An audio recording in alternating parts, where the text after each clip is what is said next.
কোরআনের আলো ও কৃত্রিম বুদ্ধিমত্তা পর্ব ২। কৃত্রিম বুদ্ধিমত্তার সীমাবদ্ধতা কেন অনস্বীকার্য? কৃত্রিম বুদ্ধিমত্তার অন্যতম পথপ্রদর্শক বিজ্ঞানী অধ্যাপক ইয়ান লেকুন, যাকে এআইয়ের জনকও বলা হয়, বর্তমানে ফেসবুকের মূল কোম্পানি মেটায় চিফ সায়েন্টিস্ট হিসেবে কাজ করছেন। তিনি বলেন, এআই মডেলগুলো আমাদের যতই বুদ্ধিমান মনে হোক, বাস্তবিক অর্থে তা একটি বিড়ালের বুদ্ধির সম্পর্যায়েও এখনও পৌঁছতে পারেনি। কৃত্রিম বুদ্ধিমত্তা একটি যান্ত্রিক অনুমানকারী ব্যবস্থা, যা শুধু সংখ্যা, তথ্য ও ভাষার প্যাটার্ন ধরে চলে। সত্যিকার অর্থে তার নিজস্ব উপলব্ধি, বোধশক্তি ও বিচারক্ষমতার শক্তি নেই। তা শুধু ট্রেনিং ডেটা থেকে শেখা তথ্য নতুনভাবে সাজিয়ে আমাদের সামনে উপস্থাপন করে। শুধু ভাষা বা অক্ষরজ্ঞানের মধ্যেই জ্ঞান সীমাবদ্ধ নয়। ধরুন, আমাদের কাছে ইংরেজি ভাষার সবচেয়ে বড় অভিধান রয়েছে, যেখানে ইংরেজি ভাষার সব শব্দ ও বর্ণ রয়েছে। এখন কথা হল, আজ পর্যন্ত ইংরেজি ভাষায় যত কবিতা, গল্প, উপন্যাস, নাটক, গবেষণাপত্র, পাঠ্যবই ইত্যাদি লেখা হয়েছে, তা তো অভিধানের শব্দগুলোর নির্দিষ্ট ক্রম, ব্যাকরণ ও বিন্যাসের মাধ্যমেই লেখা হয়েছে। এখন এই লেখাগুলোকে কি আমরা শুধু বর্ণের বিবেচনায় মূল্যায়ন করব? লেখকদের ব্যক্তিত্ব, জ্ঞান, অভিজ্ঞতা, দক্ষতা ইত্যাদি নিয়ে ভাবব না? যদি কেউ বলে বসে, অস্কার ওয়াইল্ডের লেখায় এমন কি আছে? ওই তো ডিকশনারির শব্দগুলোর বিন্যাস। এই কাজগুলো তো চ্যাটজিপিটি দিয়ে অনায়াসে করিয়ে নেওয়া সম্ভব, শুধু স্টাইলটা শিখিয়ে দিলেই চলবে। তাহলে কোনো জ্ঞানী ব্যক্তি কি এটা মেনে নেবে? চিন্তা করুন, এই ধারণা কতটা বাস্তবতা বিবর্জিত ও বিপজ্জনক। উপরোক্ত ভুল ধারণার চরম পরিণতি হল, কেউ যদি কোরআন সম্পর্কেও বলে বসে যে এটা তো শুধু শব্দসমূহের সংকলন, আরবি অভিধানেরই তো শব্দ, তাহলে তার ভুলটা কত মারাত্মক। বাস্তবতা হল, কোরআন কোনো সাধারণ গ্রন্থ নয়, এটা মহান আল্লাহর কালাম। এটা শুধু শব্দের বিন্যাস নয়, বরং আসমানি ওহির কণ্ঠস্বর, যা কিয়ামত পর্যন্ত মানব ও জিন জাতির হেদায়েতের জন্য প্রেরিত হয়েছে। কোরআনের প্রতিটি শব্দের মর্যাদা ও মাহাত্ম্য রয়েছে।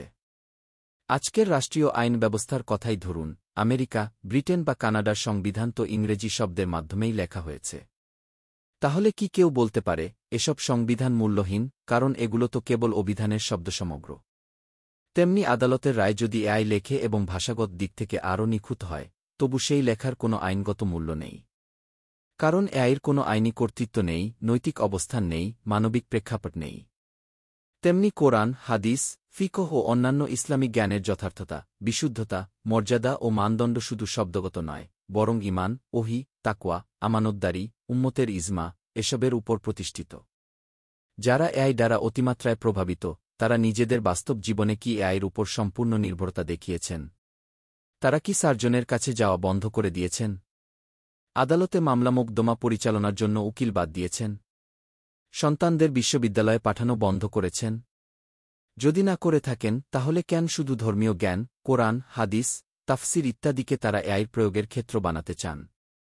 সারকথা: বিজ্ঞান ও প্রযুক্তির উপকারী অংশ শরীয়তের সীমারেখায় ব্যবহার করাকে যুগে যুগে উলামায়ে কেরাম বৈধতা দিয়েছেন, এমনকি ক্ষেত্রবিশেষ উৎসাহিত করেছেন।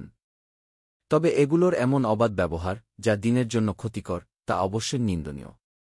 তাই কৃত্রিম বুদ্ধিমত্তার নির্দিষ্ট সীমারেখায় ব্যবহার বৈধ এবং ক্ষেত্রবিশেষে প্রশংসনীয় বটে, কিন্তু এর অবাধ ও অযৌক্তিক ব্যবহারে বিশ্বাসী হওয়া অবশ্যই বর্জনীয়। কেউ যদি দাবি করে, এআইয়ের এমন ক্ষমতা আছে যে কোনো আয়াতের ব্যাখ্যা দিতে পারে, অথবা শরীয়তের মাসালা নির্ধারণ করতে পারে, তাহলে তা সম্পূর্ণ ভুল। কারণ কৃত্রিম বুদ্ধিমত্তা একটি যন্ত্র, এটি সাহাবাতাবেইনের মতো অনুভব, অভিজ্ঞতা, ঈমান, তাকওয়া ও সহবত পায়নি। এ কারণে কোরআন হাদিসের গভীর জ্ঞান অর্জন, শেখানো ও প্রচারের জন্য এআইয়ের উপর নির্ভরশীল হওয়া উচিত নয়।